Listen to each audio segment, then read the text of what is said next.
Aujourd'hui, on va parler d'organisation, de planification, comment je m'organise, mais surtout avec quoi. Et je vais te dire que il y en a. On y va. Il y a de quoi parler. On y va.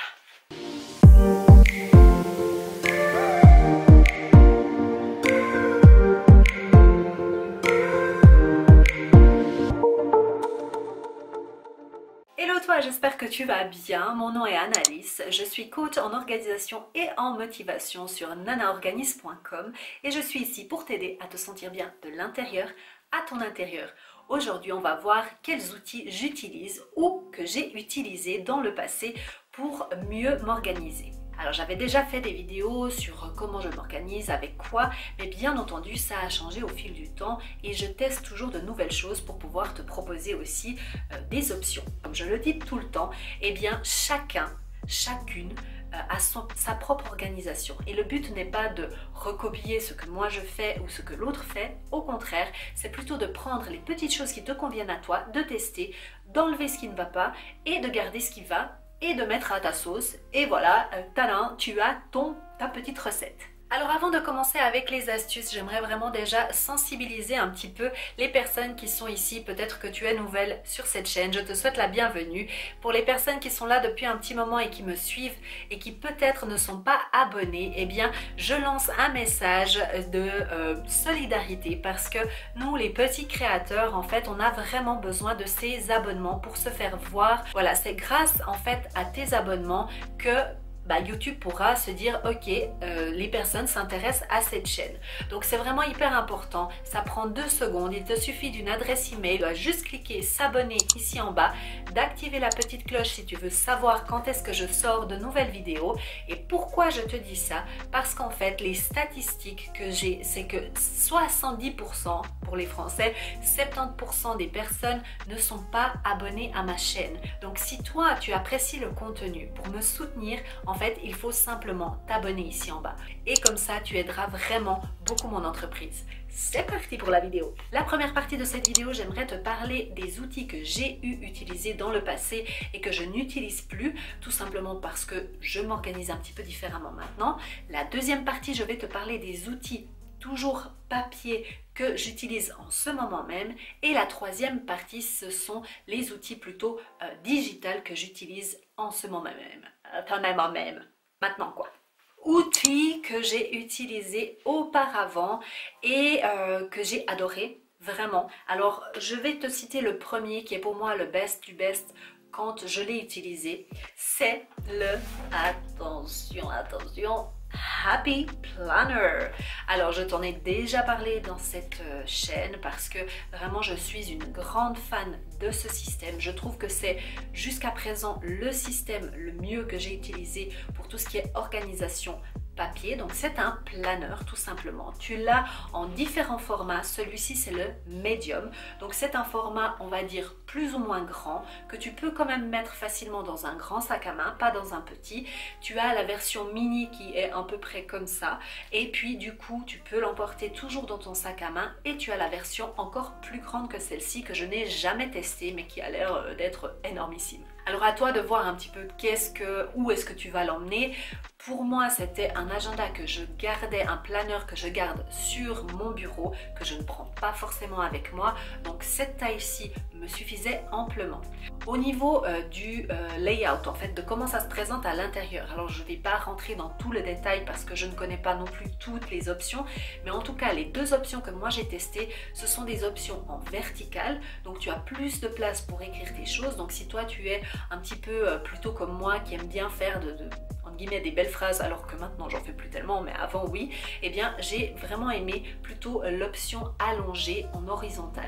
Sinon tu as en fait plutôt en vertical, ce sont des colonnes où tu peux juste mettre des bullet points, seulement des petits mots pour savoir voilà qu'est-ce que tu as à faire et quand. Et surtout cet outil je l'ai vraiment beaucoup aimé parce qu'il était flexible. En fait tu vois ces anneaux, tu peux complètement les enlever, tu peux changer la couverture sans problème. D'ailleurs celle-ci tu vois je l'ai mis à l'envers, c'est normalement comme ça, tu vois, ça c'est la vraie page de couverture. Tu peux rajouter des feuilles au fur et à mesure et c'est ça qui en fait me dérangeait le plus. Par exemple si on prend un type, attends, bullet journal, qui est aussi un outil que j'utilise, mais je vais t'expliquer plus tard pourquoi. Parce que en fait dans des notebooks comme ça, ce que moi je trouve personnellement, c'est que du coup tu ne peux pas en fait rajouter des pages à l'endroit où tu as décidé de rajouter les pages. Et ça m'énerve. Donc celui-ci hyper flexible, ben voilà, la couverture est en plastique donc assez résistante. Et sinon tu as après, attends, tous des petits gadgets, genre des autocollants que tu peux choisir, des petits accessoires, tu vois, ça c'est par exemple une petite pochette où tu peux mettre tes quittances, des choses comme ça. Donc c'est vraiment hyper personnalisable aussi, ce qui n'est pas pour me déplaire. Le design est toujours au top, donc tu en as plusieurs, tu peux les choisir et tu as justement ces séparateurs aussi qui vont justement séparer ton mois. Ce que j'adorais aussi avec cet Happy Planner, c'est que moi je gardais à chaque fois à l'intérieur de mon Happy Planner 3 mois seulement, parce que comme ça je n'avais pas besoin de porter tous les mois dans mon sac, par exemple si je devais voyager et que je devais le prendre avec moi. Donc super flexible, magnifique. Je sens que cette vidéo va être un petit peu longue, hein, mais c'est pas grave, hein, ma foi c'est comme ça. Concernant les outils que j'utilise actuellement en papier, eh bien attention, attention, attention. C'était, je l'ai déjà montré, le bullet journal. Alors si tu ne connais pas de son petit nom Bijou, eh bien c'est un notebook tout simplement. Celui-ci a des petits points. Hein, donc c'est pas quadrillé ni ligné, c'est vraiment avec les petits points, ce qui te permet en fait de quand même écrire droit, de pouvoir faire aussi des petits dessins et d'être aussi avec des lignes droites. Donc ça j'ai vraiment beaucoup apprécié. Si tu dois faire des petits tableaux, des choses comme ça, c'est beaucoup plus facile avec ce genre de quadrillage on va dire. Et ce qu'il y a de génial dans celui-ci, donc ça c'est le vrai bullet journal qui a été inventé par celui qui a inventé le bullet journal, en fait c'est que au tout début il y a déjà les pages qui sont numérotées, ça déjà, et au tout début tu as l'index qui est déjà prêt pour toi. Et que en fait le principe du bullet journal c'est que tu fais comme dans un livre, tu mets tes chapitres avec le numéro des pages directement devant.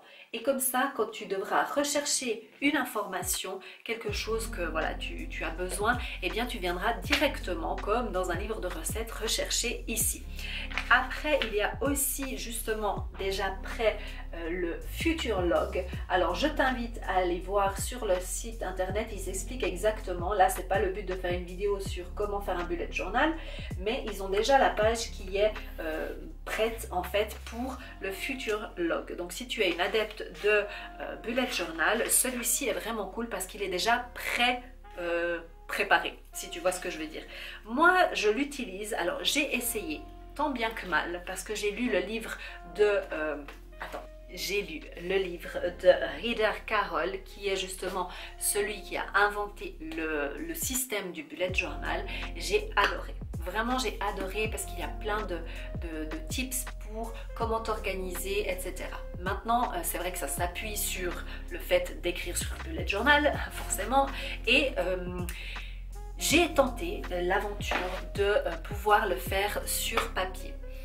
Je ne suis pas pour organiser, pour planifier les choses, quelqu'un qui le fait forcément sur papier, ou en tout cas pas totalement. Voilà, tout ce qui est liste, par exemple j'avais mis les livres que j'ai envie de lire, les listes de Noël, les choses comme ça, et je trouve en fait très encombrant, parce que finalement en fait ça voudrait dire qu'à chaque fois que je descends à la cuisine et que j'ai une idée, parce que oui, quand je fais à manger j'ai souvent des idées, eh bien je dois toujours avoir mon journal avec moi. Et je me suis quand même dit que en fait je ne le prenais pas assez souvent avec moi. Alors certes c'est une habitude à prendre, mais je trouve que pour moi personnellement, et je t'expliquerai justement après dans la troisième partie de la vidéo, que les listes qui sont sur électronique me conviennent beaucoup mieux, digital, voilà tout ce que tu veux, que ça. Alors celui-ci je l'utilise moi pour mon journal personnel, pour tout ce qui est réflexion, les choses que j'ai envie de personnellement d'écrire pour me vider, hein, voilà, mind, eh bien je vais l'écrire là-dedans. Pour tout ce qui est aussi un petit peu projet à écrire, où il y a plusieurs étapes, où il faut développer, où il faut un petit peu, voilà, comme on dit brainstorm, eh bien je vais plutôt utiliser ceci, parce que moi j'ai besoin de penser sur papier. Alors ça, pour moi c'est top. Aussi j'aime bien enregistrer des fois les appels que j'ai avec certaines personnes pour savoir, voilà, de quoi on a discuté, où elle en est dans sa situation personnelle, etc. pour que la prochaine fois qu'on discute, tu vois, quand tu as des discussions qui s'espacent, hein, que tu ne vois pas la personne toutes les semaines, eh bien je trouve que c'est bien pour avoir un petit peu, rafraîchir la mémoire. Charge mentale, c'est pas un mythe, hein.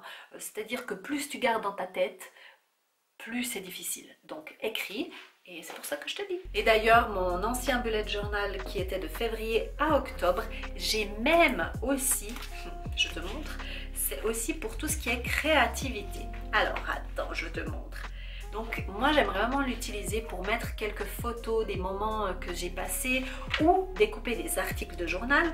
Justement, comme nous sommes passés par une crise sanitaire incroyable, et bien, par exemple, j'avais découper les articles de journaux que j'ai collés directement à l'intérieur de ce journal. Et ensuite, une fois qu'il est terminé, eh bien, je mets une petite étiquette avec la date, la période que ça concerne, et c'est toujours agréable de pouvoir venir revoir ce petit notebook comme si tu irais relire un livre que tu as beaucoup aimé. Et ça te permet aussi de capturer un certain moment de ta vie où tu en étais. C'est très important aussi d'ailleurs pour, par exemple, quand tu crées ton entreprise. Je te conseille effectivement d'écrire tous les pas un petit peu que tu fais, les pensées que tu as sur un notebook que tu vas garder, parce que quand tu seras 10 ans plus tard, même 5 ans seulement après, tu verras que ce seront des petites pépites à redécouvrir. Ok, et pour le dernier, en fait, c'est celui-ci. Celui-ci, c'est vraiment mon chouchou. Je l'ai laissé de côté pendant un petit moment, mais pendant que je créais mon entreprise Nana Organise, eh bien, je l'ai utilisé et je ne l'utilise pas tout seul. Je l'utilise justement avec tout ce qui est digital et je vais te montrer ce que j'utilise comme digital. Mais ceci, en fait, il est tellement bien fait. Mais vraiment, il a été super bien pensé. Donc, tu as justement par rapport à tes objectifs, tu as par rapport à tout ce qui est financier, tes buts financiers. Et chaque semaine, en fait, tu as au début de semaine un espèce de... Comment est-ce qu'ils appellent ça? My goals for the week. Alors ça veut dire que c'est déjà tout prêt. Tu vas simplement écrire les objectifs que tu as durant ta semaine, pour cette semaine-là en particulier, tu vas les écrire là-dessus. Et c'est beaucoup plus facile quand après tu es jour par jour d'aller vite voir ici que tout d'un coup d'aller voir dans une liste je ne sais pas où. Donc là tu as tout qui est là. Tu as aussi le tracker pour pouvoir, par exemple moi j'ai mis boire 2 verres par jour. Non mais tu rigoles pas hein, parce que j'ai eu beaucoup de peine à faire ça. Et du coup je me fixe des petits objectifs, vraiment des petits pains, et que chaque jour je vais pouvoir aller mettre oui je l'ai fait, et ça fait vraiment du bien. Et en fait le layout, la présentation me convient parfaitement parce que justement tu as la tâche que tu dois accomplir aujourd'hui absolument. Si tu n'accomplis que ça, comme, quelle tâche ça serait, et tu serais content. Et après voilà, tu as toutes ces petites séparations justement pour tes rendez-vous, pour tout ce que tu vas faire pour ton bien-être spirituel et physique, pour aussi la gratitude. Et je trouve qu'il est vraiment super complet. Le fait aussi qu'il ne soit pas daté, ça te permet de le laisser un petit moment de côté comme moi je l'ai fait là ces derniers mois, et de le reprendre quand tu veux et de continuer. Alors on se retrouve ici pour parler justement de tout ce qui est plutôt digital par rapport à mon organisation. Je trouve pour moi personnellement que tout ce qui est digital me convient beaucoup mieux pour tout ce qui est rapide, tout ce qui est à noter rapidement et à se souvenir. Parce que c'est aussi une façon de pouvoir avoir toujours en fait mon téléphone avec moi, d'être rapide et ne pas oublier sur l'instant, voilà, que sinon je dois venir chercher mon cahier, le noter, ne pas avoir les mains sales, enfin voilà, bon, tu me diras pour ton téléphone aussi, mais bon, voilà, tu as compris. Et du coup, ce que j'utilise déjà depuis longtemps, que tu connais déjà certainement si tu me suis déjà depuis un petit moment, c'est Trello. Trello, c'est un programme en fait de tableau que tu vas pouvoir organiser et qui va te permettre en fait surtout de développer des projets. Alors justement, moi je l'utilise pour tout ce qui est projet, que ce soit mes objectifs, parce que je peux justement faire plusieurs tableaux avec plusieurs colonnes pour chaque mois, etc. Et aussi ça va être pour tout ce qui est idée. Dès que j'ai une idée, je vais l'inscrire.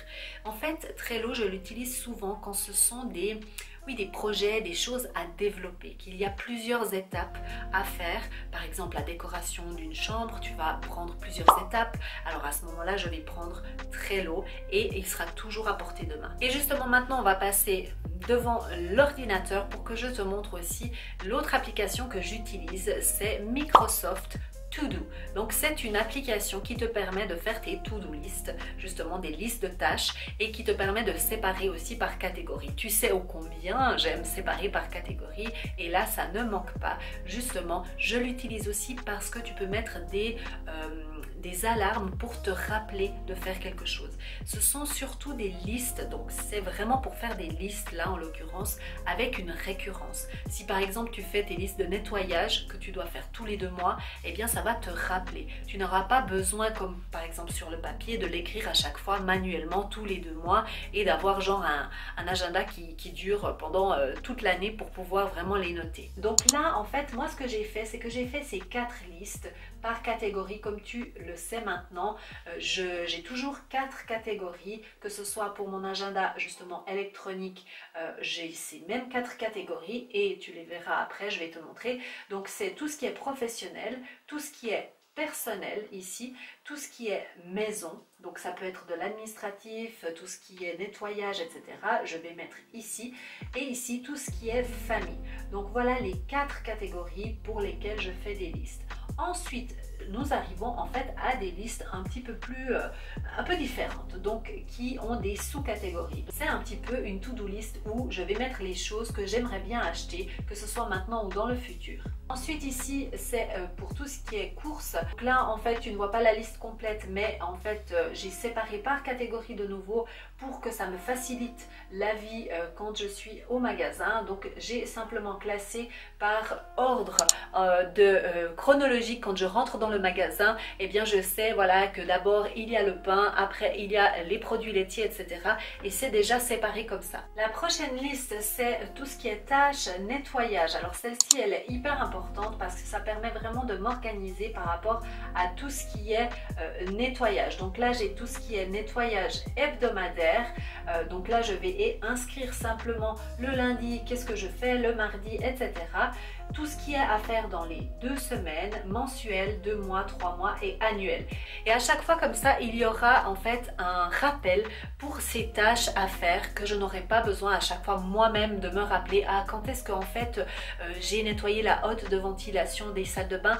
Non, ce sera automatiquement fait. Une fois que je l'ai fait, je mets le petit vu et ça passe directement justement à faire dans 2-3 mois. Si tu dois retenir une chose de cette vidéo, c'est que plus tu prends le temps d'écrire les choses, de déposer ces choses-là quelque part où tu sais où tu vas le retrouver, eh bien ça te libérera de l'espace mental et tu n'auras pas besoin à chaque fois de te dire où est-ce que j'ai écrit ça. Tu vois, dans ce post-it, dans l'autre post-it, non, non. Tu sais que tout ce qui est liste, choses à faire, ce sera sur ta to-do list ou sur ton Trello ou ce que tu as envie d'utiliser et tu n'auras pas à y penser 15 fois. Et pour terminer, pour tout ce qui est Google Agenda, tout simplement, alors j'en ai parlé et reparlé ici sur cette chaîne, j'ai plein de vidéos par rapport à ça, je les mettrai en barre d'infos. Ce que je voulais te montrer, c'est que de nouveau, les catégories, les 4 fameuses catégories que je t'ai parlé avant sur la to-do list Microsoft reviennent sur justement mon calendrier électronique. Alors le calendrier électronique, c'est tout simplement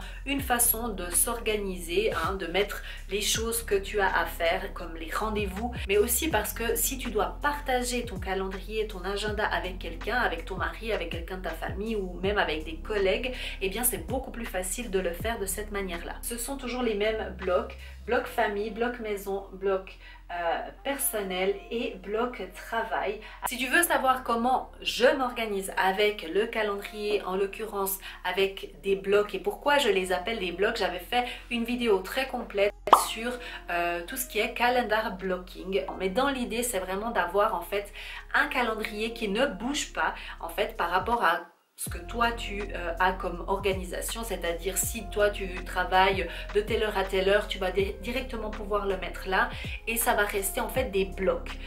Tu n'auras pas besoin chaque semaine d'aller réécrire la même chose, etc. Ça restera directement dans ton calendrier et visuellement pour toi en fait tu vas directement voir quels sont les espaces que tu as de disponibles. Donc voilà, j'espère que cette vidéo t'a plu, qu'elle t'a donné plein de conseils, plein de choses, voilà, pour que tu puisses un petit peu t'organiser de la meilleure manière. Si tu ne me suis pas encore sur Instagram, viens me voir parce que là-bas, eh bien c'est où on peut vraiment échanger un maximum et j'adore pouvoir justement avoir un petit peu plus de contact qu'ici sur YouTube. Donc viens me voir là-bas, je suis aussi sur Pinterest. Yay.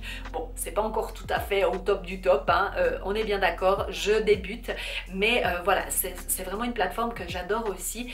Et n'oublie pas justement de venir me voir donc sur Nana Organise, de t'inscrire à la newsletter parce que je vais recommencer à faire cette newsletter tout prochainement pour te donner des informations concernant les formations, les nouvelles vidéos qui sont sorties, etc.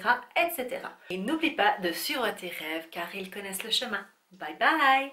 Mouah. Il y a la petite puce qui est arrivée. On l'entend, hein? Ah ouais, on l'entend.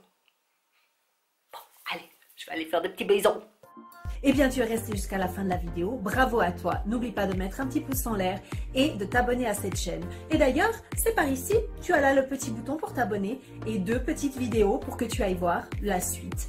Et aussi, ici en bas, là, tout en bas, eh bien, tu peux trouver mon site internet avec tous mes coachings que tu pourras retrouver. Et sinon, je te dis à bientôt.